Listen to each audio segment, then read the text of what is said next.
प्रिय साथियों, हमारे चैनल पर आपका स्वागत है। आज हम चर्चा करेंगे बहुपद के बारे में। बहुपद के बारे में हम डिटेल बात करेंगे। कोशिश करेंगे एक ही वीडियो में सारा थ्योरी कवर हो जाए।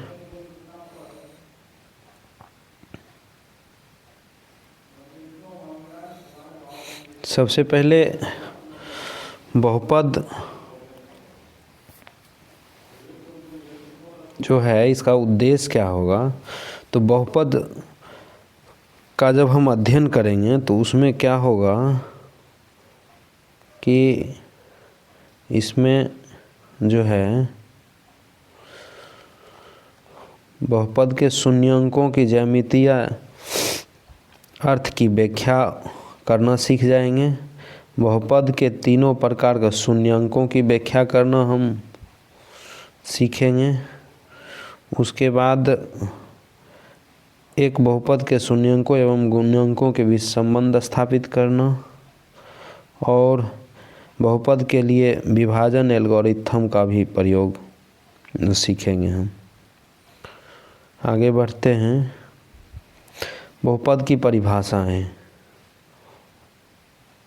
बहुपद की परिभाषाएं एक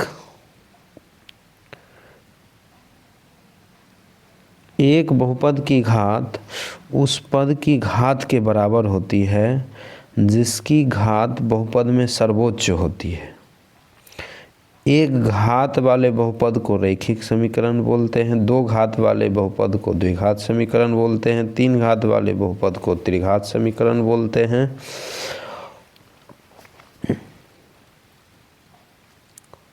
अब आगे बढ़ते हैं। बहुपद का शून्य अथवा शून्यांक, जैसे एक चर वाले बहुपद यदि हम लिखना चाहेंगे तो उसका मानक रूप जो है ax + b के फॉर्म में होगा। अब शून्यांक यदि ax + b एक बहुपद है जिसका शून्यांक यदि k होगा तो क्या होगा, k का वैल्यू उस बहुपद में डालने के बाद उस बहुपद को शून्य कर देगा, उस बहुपद का वैल्यू शून्य के बराबर कर देगा। तो जो वैल्यू उस बहुपद को शून्य के बराबर कर देगा वही उसका शून्यांक कहलाता है, वही उसका शून्यांक कहलाता है। इस तरह से रैखिक बहुपद का शून्यांक जो होगा -b/a हो जाएगा। अचर पद का गुणांक अपॉन x का गुणांक। आगे बढ़ते हैं। बहुपदों के शून्यांकों का ज्यामितीय अर्थ। ज्यामितीय अर्थ रैखिक जो है, रैखिक बहुपद अभी जिसका हम बात कर रहे थे, तो रैखिक बहुपद है ax + b। ax + b है तो इसमें एक ही वेरिएबल है x, a और b तो अचर पद हो गया। तो ऐसी स्थिति में इसको हम क्या करते हैं, बहुपद को y = मान लेते हैं। चूँकि कोऑर्डिनेट पर जब भी बैठाते हैं तो दो पॉइंट की ज़रूरत होती है, तो दो वेरिएबल जब तक नहीं रहेगा तब तक कुछ निकलेगा ही नहीं। तो ax + b = y मान लिए। अब यहाँ पर क्या होता है, जब हम y को 0 रखेंगे, एक लाइन खींचने के लिए 2 पॉइंट निकालना होता है। तो क्या करते हैं, ax + b = 0, तो ax = -b, x = -b/a। तो यह पॉइंट मिल गया x एक्सिस पर, x एक्सिस के निगेटिव साइड ये पॉइंट मिल गया। अभी निगेटिव साइड ये पॉइंट मिल गया, तो इसमें क्या होगा, ये एक्स अक्ष के निगेटिव साइड का एक पॉइंट हो गया। अब क्या करेंगे, उसी तरह एक बार एक्स कोऑर्डिनेट को 0 रख देंगे तो y इक्वल टू बी मिल जाएगा, y इक्वल टू बी मिल जाएगा। अब किसी भी एक रेखा को खींचने के लिए 2 पॉइंट की ज़रूरत होती है, तो यहाँ से हमको 2 पॉइंट मिल गया, तो इस तरह से एक रेखा खींचा गया।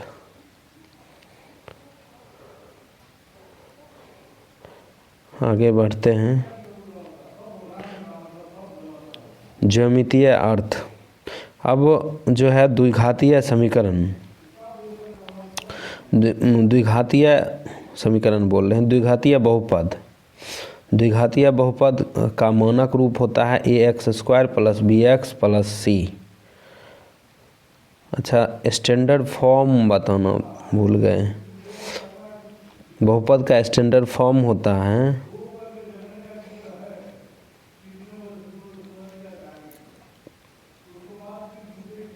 px = a0 + a1x + a2x² + a3x³ ... + anxn। ये बहुपद का स्टैंडर्ड फॉर्म कहलाता है। बहुपद जो है अचर एवं चर के संयोग से बना बीजीय पार्ट जो है बहुपद कहलाता है। बहुपद में यहाँ पर a0, a1, a2, a3 ... an यह एक वास्तविक संख्या है, जबकि x जो है चर है। आगे बढ़ते हैं। अब यहाँ था द्विघातीय बहुपद। द्विघातीय बहुपद का स्टैंडर्ड रूप, मानक रूप हो गया ax² + bx + c। अब द्विघातीय बहुपद है, द्विघातीय बहुपद है तो यहाँ पर ही क्या करेगा, इसको हम मानेंगे y = ax² + bx + c। तो क्या होगा, एक कोऑर्डिनेट निकालने के लिए y को 0 कर देंगे, y को 0 कर देंगे तो x² + bx + c = 0 आ जाएगा। मतलब यह द्विघातीय समीकरण हो गया। द्विघातीय समीकरण हो गया तो x का 2 मूल्य निकले, दो मान निकलेगा, x का 2 मान निकलेगा। इसका मतलब हो गया यह जो है x एक्सिस को 2 बिंदु पर काटेगा। ठीक है, तो एक तो ये निकल गया कि x अक्ष को 2 बिंदु पर काटेगा। अब आगे बढ़ते हैं। अब उसके बाद क्या करेंगे, ये जो समीकरण है मेरा ax² + bx + c।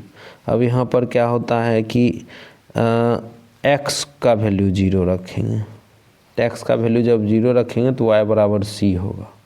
अभी y = c होगा तो डिपेंड करेगा कि c का वैल्यू अगर पॉजिटिव होगा, c का वैल्यू पॉजिटिव होगा। 1 मिनट, कलर चेंज कर दें थोड़ा। हाँ, c का वैल्यू पॉजिटिव होगा तो इस टाइप का ग्राफ बनेगा, अपवर्ड, ये डाउनवर्ड की ओर। और c का वैल्यू निगेटिव होगा, अर्थात y निगेटिव साइड होगा, तब इस टाइप का बनेगा ग्राफ। आगे बढ़ते हैं। हम तो कोशिश यही कर रहे हैं कि बहुपद का हर एक कॉन्सेप्ट, ज्योमेट्रिकल कॉन्सेप्ट ज़्यादा महत्वपूर्ण होता है, एक क्लियर हो जाए। अब है सेकेंड स्थिति।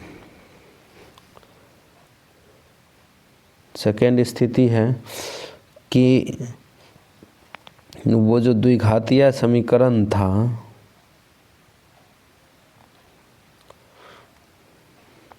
ax² + bx + c = 0 जो है, यहाँ पर 3 केस निकल जाता है। d > 0, d = 0 और d << 0। तो उसमें क्या पहला केस वाला था कि d << 0 हो, तो x का वैल्यू क्या होगा, असमान और वास्तविक हो जाएगा। तो उस पर पहला वाला केस था और यह दूसरा केस है कि d अगर 0 के बराबर हो जाता है तो दोनों मूल इसका समान होता है, और दोनों मूल समान होता है तो इसका मतलब x का एक ही कोई वैल्यू निकलेगा, और x का कोई एक ही वैल्यू निकलेगा तो वह x एक्सिस को किसी एक ही बिंदु पर कट करेगा। तो ये दूसरा स्थिति जो है इसी का है, इसी का ये फिगर है। तो एक पॉइंट पर करेगा तो इस टाइप का बनेगा। अब c जो निगेटिव लिए थे y equal to ax² plus bx plus c था, तो x का एक कोई वैल्यू निकलेगा, y का वैल्यू c अभी पॉजिटिव होगा तो इस टाइप का ग्राफ बनेगा, निगेटिव होगा तो इस टाइप का ग्राफ बनेगा। आगे बढ़ते हैं, तीसरा स्थिति देखते हैं।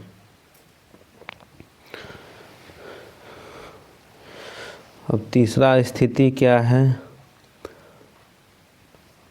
तीसरा स्थिति बता रहे थे ax² plus bx plus c बराबर 0।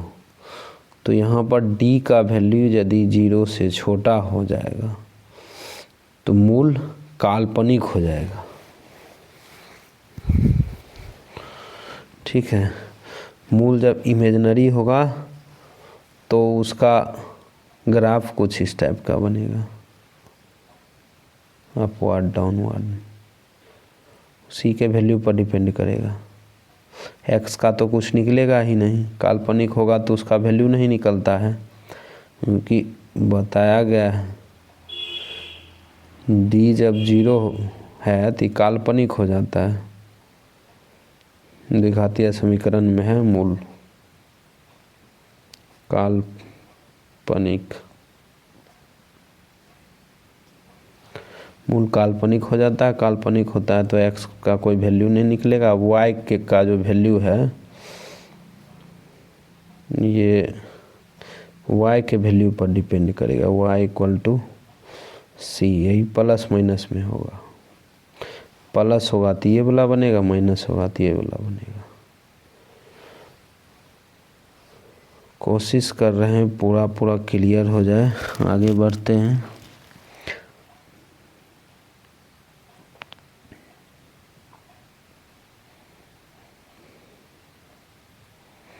त्रिघात बहुपद का ज्यामितीय अर्थ। त्रिघात बहुपद में क्या होगा कि x का 3 वैल्यू, उसी तरह क्या होता है जब हम निकालेंगे ये y बराबर है, मतलब इसका मानक रूप है x² plus bx plus c plus d equal to 0। अब 0 करेंगे तो अब ax³ plus bx² plus cx, एक मिनट फिर से लिख देते हैं, ax³ plus bx² plus cx प्लस d इक्वल टू 0। इसको अब हम सॉल्व करेंगे तो चूँकि यह 3 घातीय समीकरण है, क्यूबिक इक्वेशन है, 3 घातीय समीकरण है, फंडामेंटल थ्योरम ऑफ अलजेब्रा कहता है तो कि जितना पावर का इक्वेशन होगा, जितना घातीय समीकरण होगा उसका उतना रूट निकलेगा। तो अर्थात इसका x का 3 वैल्यू आएगा, चाहे जो भी आवे 3 वैल्यू आएगा। तो इसका मतलब हुआ कि x एक्सिस को 3 पॉइंट पर कट करेगा, 1 2 3। ठीक है, अब बाकी y का वैल्यू आएगा d, तो d पर डिपेंड करेगा पॉजिटिव है कि निगेटिव है, तो उसका ग्राफ कुछ इस टाइप का बन जाएगा। आगे बढ़ते हैं। अब देखिए बहुपद के शून्यांकों एवं गुणांकों के मध्य संबंध। बहुपद के शून्यांक जब निकालेंगे तो ax प्लस बी बराबर 0 है तो x का वैल्यू माइनस बी बाय ए निकलता है।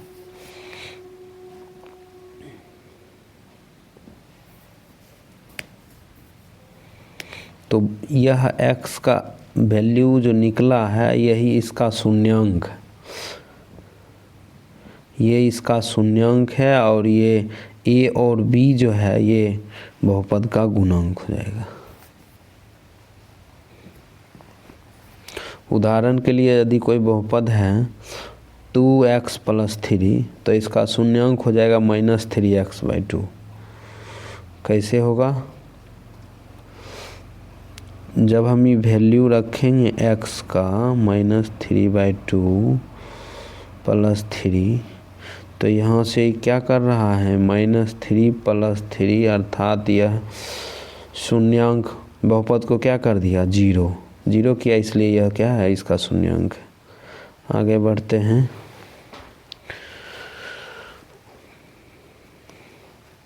द्विघातीय बहुपद है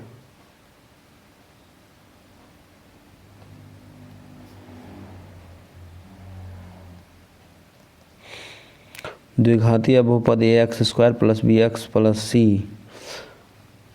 है तो इसका शून्यांक मान लेते हैं। अब द्विघातीय है तो 2 शून्यांक होगा, अल्फा और बीटा मान लिए, ठीक है। तो इसमें शून्यांकों का योगफल लिखेंगे तो -b/a होता है और शून्यांकों का गुणनफल c/a। ये बढ़ते चला जाता है प्लस माइनस अल्टरनेट साइन के थ्रू। आगे उसका प्रूफ मिलेगा, क्वाड्रेटिक में बताते हैं प्रूफ। क्वाड्रेटिक इक्वेशन में प्रूफ देखने को मिलता है। तो यही संबंध हो गया, relation between zeros and coefficient. अच्छा, कोफिशिएंट माने गुणांक होता है। गुणांक किसको बोलते हैं? तो ये जो x के आगे रहता है वही उसका गुणांक कहलाता है। आगे बढ़ते हैं, एक उदाहरण देखते हैं। 2x² plus 3x plus 2। अब इसका शून्यांक निकालेंगे तो अल्फ़ा प्लस बीटा बराबर क्या होगा -b, तो -3/2 है तो यहाँ 2 हो जाएगा। अब उसी तरह त्रिघातीय बहुपद है। त्रिघातीय बहुपद में क्या होगा? तो यह इसका मानक रूप ax³ plus bx plus bx² plus cx प्लस d होगा। अब इसका शून्यांक चूँकि 3 घातीय है तो 3 शून्यांक होगा, अल्फ़ा, बीटा और गामा। तो ठीक उसी तरह से इसमें भी मूल्यांकों का योगफल हो जाएगा, alpha plus beta plus gamma -b/a। उसके बाद alpha beta plus beta gamma plus gamma alpha बराबर हो जाएगा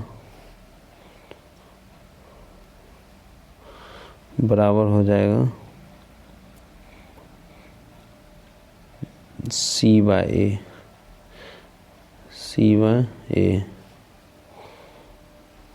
उसी तरह से शून्यांकों का गुणनफल तो -d/a होगा। तो इस तरह से ये छोटा फार्मूला है, याद रखना पड़ता है तो क्वेश्चन बनाने में आसानी होता है।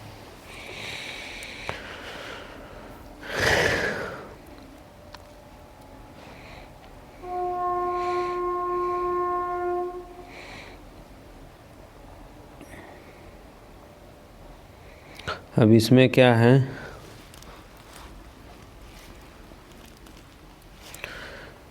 द्विघातीय बहुपद ax² plus bx plus c है तो दोनों के बीच रिलेशन हो गया। हम तो इतना बार बता रहे हैं, लगभग हमको लगता है याद हो जाएगा। उसका द्विघातीय बहुपद है तो उसका स्टैंडर्ड फॉर्म हो गया ax² + bx + c। अगर इसका शून्यांक मान लेते हैं अल्फ़ा बीटा, तो शून्यांक और गुणांकों के बीच संबंध जो है यदि लिखेंगे तो अल्फ़ा + बीटा = -b/a और शून्यांकों का गुणनफल अल्फ़ा × बीटा = c/a हो जाएगा। अब उसी तरह अगर समीकरण लिखना हो, अल्फ़ा + बीटा मालूम हो और अल्फ़ा बीटा मालूम हो, तो अगर समीकरण लिखने के लिए बोला जाए तो वह समीकरण हो जाता है x² -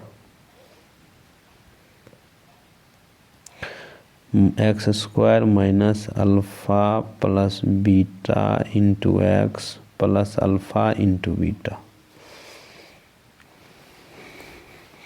ये बहुपद निकालने का काम करता है। ये यहाँ लिखा हुआ भी है, तो इस तरह से फार्मूला याद रख लेना है। ये सब फार्मूला याद रहेगा तो बहुपद का क्वेश्चन छूटेगा नहीं। अब एक क्वेश्चन दिया है x² - p² + q² × x + p² × q² के शून्यों का पता लगाएं तथा शून्यों और उनके गुणांकों के बीच संबंध स्थापित करें।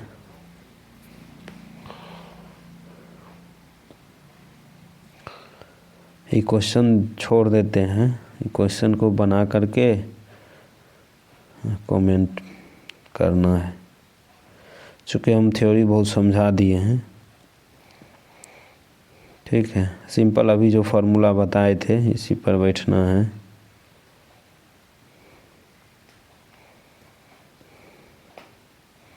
ये तो बता ही दिए हैं, ax³ + bx² + cx + d ये 3 घातीय बहुपद है, तो जिसका 3 गो शून्यांक अल्फ़ा बीटा गामा हो जाएगा। तो इसमें शून्यांकों का योगफल -b/a, अल्फ़ा उसके बाद 2 शून्यांकों का गुणनफल का योगफल c/a और तीनों का गुणनफल -d/a होगा। उसी तरह जो है एक क्वेश्चन आ गया है, ये अभी जो रिजल्ट हम दिखाए थे इसी पर ये क्वेश्चन बनना है। इसको बना करके कमेंट करना कीजिएगा आप लोग। अब थोड़ा आगे का कुछ थ्योरी हम देख लेते हैं। क्वेश्चन तो फिर हम क्लास में भी प्रैक्टिस करवा देंगे, तो होगा तो क्वेश्चन के लिए अलग वीडियो बना देंगे। अभी थोड़ा सा थ्योरी बचा हुआ है, बहुपद का कंप्लीट थ्योरी लेकर के हम आए हैं।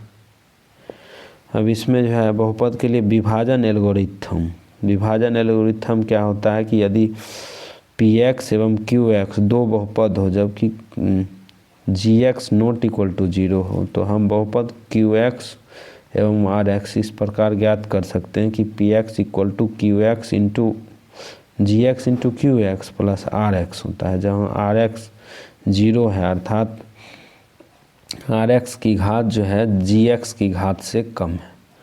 इसका मतलब ये सीधा सिंपल सा है,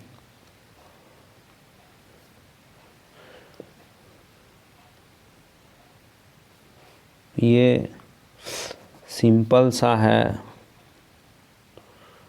भाज्य बराबर भाजक गुना भागफल प्लस शेषफल। बस यही है, यहाँ पर वही थोड़ा स्टैंडर्ड फॉर्म में लिख दिया। यही है विभाजन एल्गोरिथम, इसी को बोला जाता है। अब इसमें होता क्या है कि अगर इसको सॉल्व निकालते हैं, इसका उपयोग करके बहुपद के अन्य शून्यांक को निकालने में आसानी हो जाता है। जैसे यहाँ पर दिया हुआ है, इसको हम करते हैं। जैसे यहाँ दिया हुआ है x - 4 5x³ - minus x square plus 6। अब यहाँ इसको हम लगाएंगे तो इसमें क्या होता है कि सबसे पहले ये पहला वाला देखा जाता है, ये पहला वाला कटेगा कैसे। तो यहाँ पर x है तो 5x स्क्वायर लिखना पड़ेगा, तब यहाँ 5x क्यूब होगा। फिर इसको इसके साथ मल्टीप्लाई करेंगे तो माइनस हो जाएगा 20x स्क्वायर। अब इसको हम घटाएंगे, ये साइन चेंज हो जाता है तो ये कट जाएगा, ये कटेगा। अब ई जो है जुटेगा तो ये हो जाएगा 19x स्क्वायर प्लस 6। अभी पहला वाला काटना है फिर, तो यहाँ होगा प्लस 19x, तो 19x स्क्वायर हो गया। और यहाँ ये अंक है नहीं तो इधर लिखते हैं, यहाँ लिखेंगे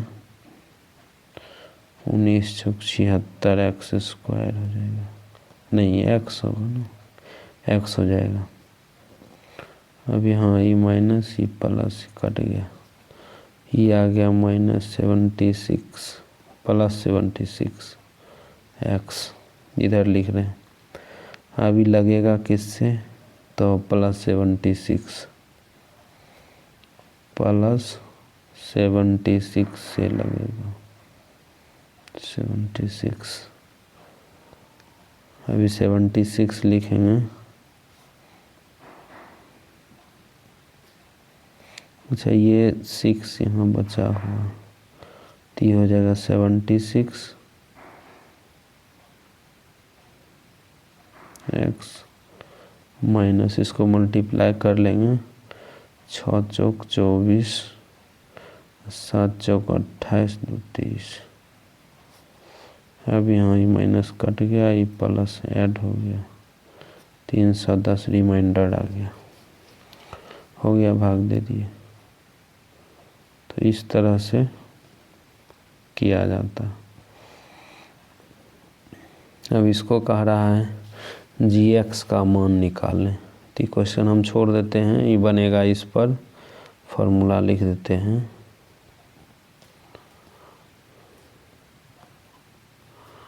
ये क्वेश्चन बनेगा इस पर,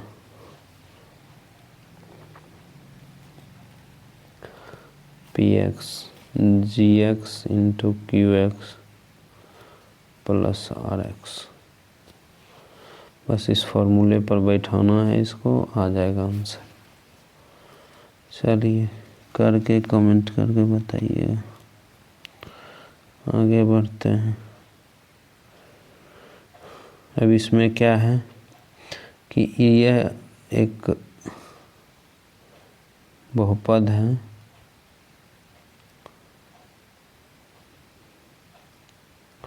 यह एक बहुपद है, इसका शून्यांक दे दिया है, x = 1 दिया है, तो मतलब x - 1 जो है इसका एक फैक्टर हो जाएगा।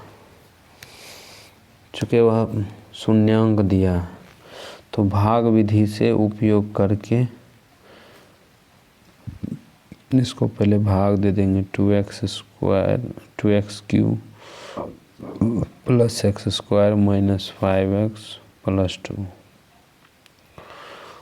इस तरह से भाग देंगे। भाग देने के बाद इसमें क्या होगा, चूँकि यह इसका शून्यांक है, x - 1 यह शून्यांक है, इसका मतलब हो गया कि x शेषफल इसका 0 आएगा, शेषफल कुछ नहीं आएगा। शेषफल कुछ नहीं आएगा तो बाद में क्या हो जाएगा, भाज्य बराबर भाजक गुना भागफल, भागफल कर देंगे तो एक तो ये पहले से ही टूटा हुआ है, उसके बाद ये क्वाड्रेटिक इक्वेशन में आ जाएगा भागफल, क्वाड्रेटिक में आएगा, भागफल को सॉल्व कर लेंगे। चलिए क्वेश्चन अगर अब नहीं बनता है तो बताना है हमको कि कर दें इसको, समझ में आया ना।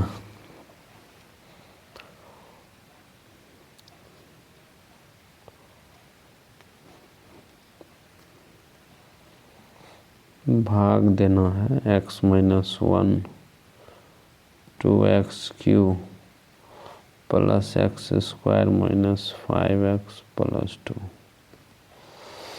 तो पहला कटेगा कितना से, 2x² से कटेगा, यहाँ 2x³ हो जाएगा माइनस 2x² हो गया, ये हो गया माइनस, ये हो गया प्लस, यहाँ 3x² हो गया। अब यहाँ कटेगा प्लस 3, तो 3x² हो गया, यहाँ पर ही 5x, वही जब करेंगे तो यहाँ माइनस 3x हो जाएगा, माइनस प्लस यहाँ 2x आ जाएगा, यहाँ प्लस 2 हो गया, और यहाँ 2 लिखेंगे बस कट जाएगा, 2x।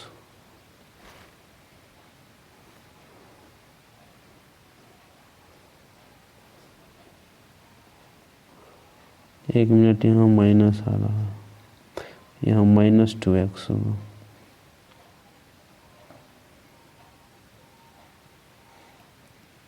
एक मिनट, माइनस 2 आएगा, यहाँ माइनस आएगा, तो यहाँ ये 2x हो जाएगा, इसको गुना करेंगे इससे, माइनस माइनस प्लस हो जाएगा, उसके बाद ही कैंसिल हो जाता है। तो क्या मिला हमको, 2x²। एक मिनट, कलर चेंज करके इसी पर लिखते हैं,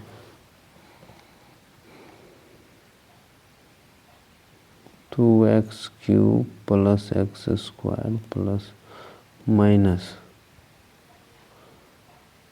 5x प्लस 2 भाज बराबर भाजक गुना भागफल, 2x² 3x माइनस 2। अब यहाँ पर इसको सॉल्व करना है सिर्फ शून्यांक निकालने के लिए, तो इसको कर दें सॉल्व। क्या, x² प्लस 3x माइनस 2, इसको फैक्टराइज करेंगे तो इस first term into third term तो 4 हो जाएगा, तो यहाँ लिखते हैं plus 4x minus x minus 2, यहाँ से 2x कॉमन ले लेंगे, x प्लस 2 आएगा, माइनस 1 कॉमन लेंगे, x प्लस 2 आएगा। इसका मतलब क्या आ गया, इसका मतलब आ गया x प्लस 2 इंटू आ गया 2x माइनस 1, तो इसका मतलब हो गया, एक तो था x माइनस 1, तो अब सबको 0 के बराबर करेंगे तो एक हो गया 1, इसको करेंगे तो ये हो जाएगा माइनस 2, इसको करेंगे तो 1/2, तीनों जीरोज निकल गया। ये क्वेश्चन हम पूरा सॉल्व कर दिए। चलिए तब यहीं तक रहने देते हैं, चैनल को सब्सक्राइब कीजिए, शेयर कीजिए, धन्यवाद।